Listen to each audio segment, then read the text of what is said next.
अस्सलाम वालेकुम दोस्तों, आज मैं आपके लिए एक बहुत ही आसान रेसिपी लेके आई हूँ।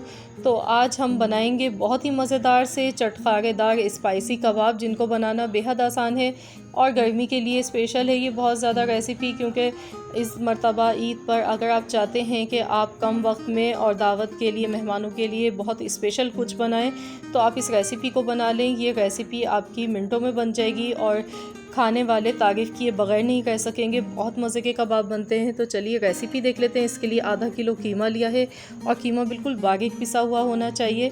और अब हम इसमें बारीक ग्रेट की हुई हरी मिर्चें डाल देंगे 4 अदद। और नींबू का रस मैंने इसमें डाला है 3 टेबल स्पून भर के। नींबू का रस इसमें ज़्यादा डलेगा क्योंकि इसमें जब खटास अच्छी सी आएगी तो ये ज़्यादा अच्छे लगेंगे कबाब। लहसुन अदरक का पेस्ट डालेंगे 1 चम्मच पिसी हुई लाल मिर्च का पाउडर, आधा चम्मच पिसा हुआ ज़ीरा, 1 चम्मच कुटा हुआ धनिया, नमक डाल देंगे हस्बे ज़रूरत और साथ में डालेंगे चाट मसाला। हरा धनिया थोड़ा सा डाल देंगे और हल्दी पाउडर डालेंगे यहाँ पर हम 1/4 चम्मच। तो अब इन तमाम चीज़ों को हम यहाँ पर अच्छी तरह से मिक्स कर लेंगे। नमक आप ध्यान से डालिएगा क्योंकि हमने जो चाट मसाला 1 चम्मच यूज़ किया है उसमें भी नमक होता है, तो इसलिए नमक ध्यान से डालिएगा। मैंने यहाँ पर 1 चम्मच भर के घी का डाला है, इसलिए कि हमने जो कीमा यूज़ किया है इसमें फ़ैट बिल्कुल भी नहीं है, खालिस कीमा है ये। और इसलिए हम, अगर आप फ़ैट के साथ कीमा ले रहे हैं तो फिर तो आप इसमें घी का यूज़ ना करें। अगर आप ऐसे ही बना रहे हैं तो फिर आप इसमें लाजमी 1 चम्मच घी का डाल लें, उससे कबाब ज़रा जूसी बनते हैं। इस वजह से मैंने इसमें घी का इस्तेमाल किया है। और खूब अच्छी तरह मसल के इसको तैयार करना है। 5 मिनट तक अच्छी तरह मिक्स कर लें।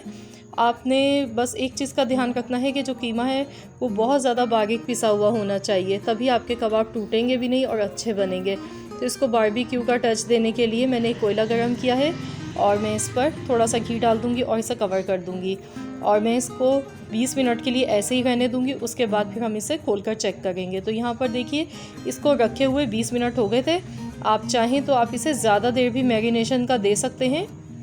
अगर आप चाहें तो आप रात में ही ये मसाले लगाकर आप रख दें, फ्रिज में आप इसको रख लें और अगले दिन आप इसके कबाब बना लें। अगर आपने फ़ौरन से ही झटपट बनाने हैं तो आप इसे सिर्फ 20 मिनट के लिए ऐसे रख लें और आप उसके बाद इसके कबाब बना लें। तो ये देखिए, अब हम इसमें इस तरीके से ये सीख है इसको पिरोएंगे और ऐसे ऐसे हम इसे दबाते जाएंगे। तो इस तरीके से हमने सारे कबाब तैयार कर लेने हैं और उसके बाद हम इन कबाब को फ्राई कर लेंगे। तो फ्रेंड्स, आपने देखा बहुत ही कम सामान के साथ हमने ये कबाब बनाए हैं और मैंने इसमें सारे मसाले जो यूज़ किए हैं वो नॉर्मली हर किचन में मौजूद होते हैं। बहुत ही आसान सी रेसिपी है ये। तो यहाँ पर देखिए, हमने सारे कबाब तैयार कर लिए हैं। तो अब हम इनको शैलो फ्राई करेंगे। तो इनको हल्की आंच पर हम पकाएंगे, ज़्यादा तेज़ आंच पर नहीं पकाएंगे। तो इसको फ्राई करते टाइम जो मेरी वीडियो का एक क्लिप है वो मिस हो गया है, तो इसलिए मैं आपको प्रॉपर नहीं दिखा सकी हूँ फ्राई करने का इसका तरीका। तो इसी तरीके से मैंने इन्हें 7 से 8 मिनट तक हल्की आंच पर फ्राई किया है। तो यहाँ पर देखिए, हमारे ये बहुत ही मज़ेदार से चटखारेदार स्पाइसी कबाब बनकर तैयार हो चुके हैं। तो आप इसको दही की चटनी के साथ इसको आप खा सकते हैं या केचप के साथ खाएं, जैसे आप इसको चाहें सर्व करें।